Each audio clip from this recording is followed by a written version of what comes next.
Hey guys! So for today's travel vlog,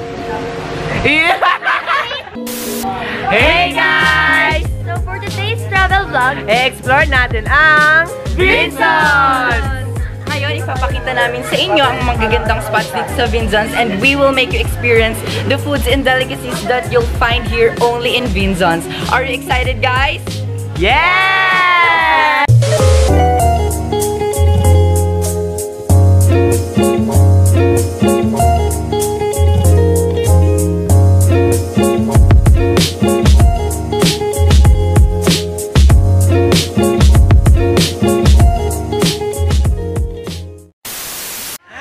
Hi guys!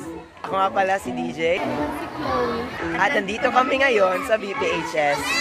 Ang VPHS ay kilala sa buong Camarines Norte bilang magandang kalidad ng edukasyon. Naitatag ito noong 1946. Hinango ang pangalan sa bayani na si Wenceslao Vinzons. Maraming school activities ang ginaganap dito sa VPHS. Kaya't halina tunghayan ang ilan sa mga nito. Ayan, so hello guys. Ito po kami, nagpaparade po kami. Tingnan nyo lang po yung news namin. Wow! Yes po! Bonggang-bongga naman po. Bonggang-bongga naman po. Bonggang-bongga naman po.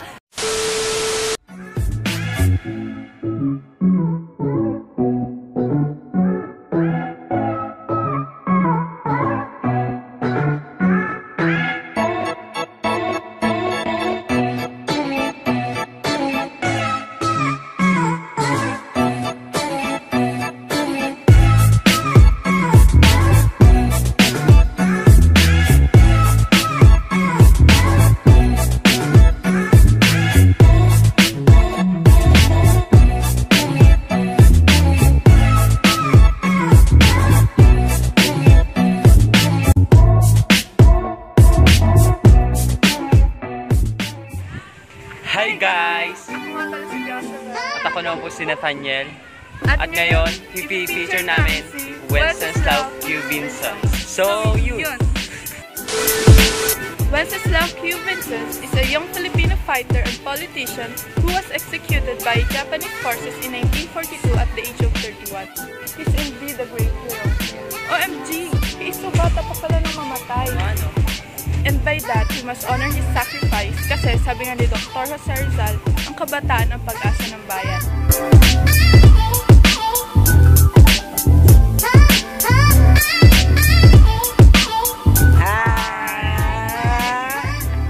At ngayon, pupunta tayo sa kanyang tirahan.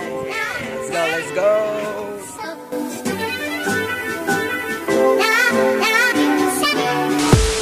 At ito naman ang kanyang tirahan. Let's go inside na guys! Charot!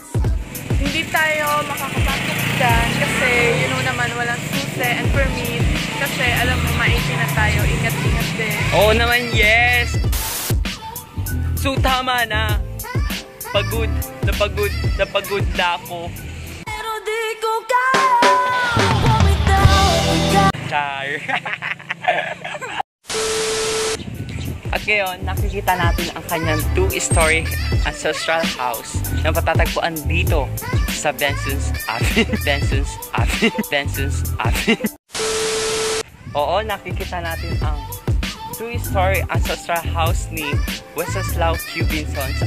At ang kanyang bahay din ay tinaguri ang National Historical Landmark.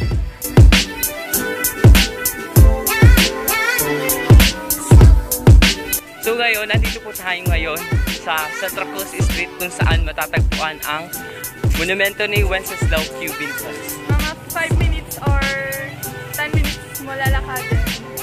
Kapag slow, mga 10 minutes. Ganun.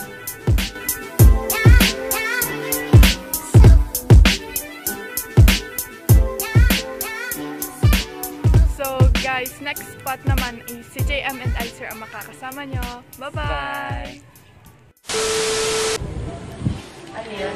Hi guys! Hello! It's your boy Icer And JM! So, dito na nga po kami ngayon sa tapat ng ating church na napakaganda, ang St. Peter the Apostle. Yes, ayan po, as you can see, kita-kita nyo naman po kung gaano siya kaganda. Labas pa lang po ay talagang nakakabighani na po talaga siya. At ito po ay isa sa mga rason kung bakit po siya talagang dinarayo po ng mga tourists sa iba't ibang lugar. Napaganda pa po, kitang-kita po natin na napaganda pa talaga siya ng panahon since 1611 pa lang po ito na yun na ito. Making it the oldest church here. No joke guys.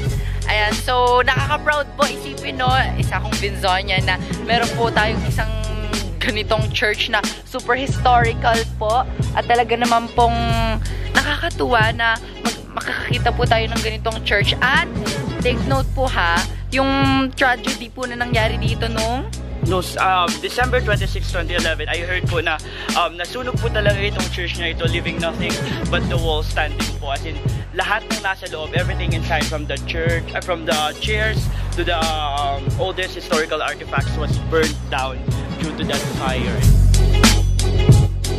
Yan, so guys, pero po, thankfully po, dahil po sa bayanihan po ng mga mamamayan po ng Vinzons, ang church po ito ay na-re-establish, ito po ay na-rebuild, at ang bawat isa po ay nag-contribute. Mas napaganda pa, at ito po ay isa sa mga simbolo ng bagong pag-asa dito sa mga Vinzonians. Ayan, so, pupunta naman po tayo sa doon. Tara guys! Go! Let's go! Mga layas tayo, parang yung kamag-anak po kami ni Dora. Ayan, so this is the side part of the church. Yan, napakaganda po talaga. Alam natin na napakaganda ng pagkakagawa at napakatibay dahil sa lahat po ng nasa loob ng church, as in, ito lang po talaga yung naiiwan. Nakaka-proud pong isipin na itong church na to parang wala lang pong nangyari talaga. Tignan nyo naman po. Better than before. Yes!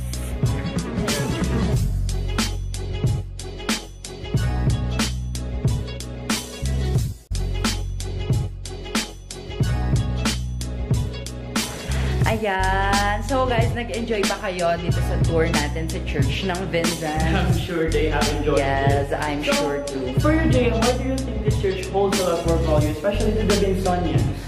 For me, the reason why, kasi as I've said earlier, na ang mga Vinzonians talaga ay napaka-devoted and they are faithful to their gods. At syempre, nakakatuwang isipin na meron pa palang natitirang mga loyal and faithful dito sa mundo. Tayo na lang dalawa, tayo na lang magsama. Kapal mo lang. At syempre, hindi lang dyan tatapos ang tour natin. Bakit? For our next stop, we are going to make you experience the different Vinzonian delicacies. Yes, I'm so excited. Yes, I'm sure you're excited too. Let's go. So hey guys, so for our last stop, nandito po kami sa Janus Pasalubong. So alam naman natin guys, at tuwing magta-travel, hindi natin dapat kalimutan magpasalubong to our family and friends. Tara, pasok tayo. Tignan natin kung ano mapagmamalaki mo dito. Let's go!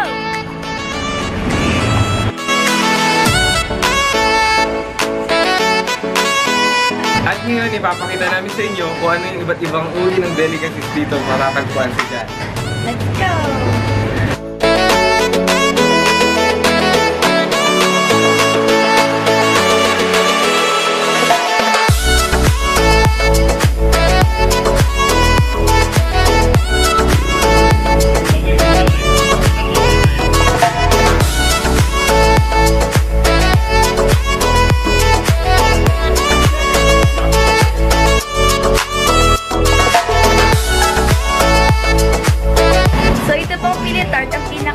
Delicacy of pasalubong dito sa Janus Pasalubong. So ito ang pinatart ng pinakasikat na pasalubong o delicacy na matatagpuan dito sa Janus Pasalubong. Tama-tama, papasalubong ko to sa mga anak ko. Sigurado magugustuhan nila to. So ayan, nakita na po natin kung gaano kasarap. Dalagang Pilipina, yeah. Isang dalagang Pilipina. So ngayon, nakita na natin kung ano yung mga masarap na delicacies na matatagpuan dito sa Janus. Kaya, sa susunod na travel nyo dito sa Vinzons, huwag nyo kakalimutan na pumunta sa Janus Pasalubong. So that concludes our travel vlog here at Vinzons. Nag-enjoy ba kayo? Yes! If you did, Click like, Share! And for more videos, don't forget to subscribe! Thank you! See you in the next vlog! Bye!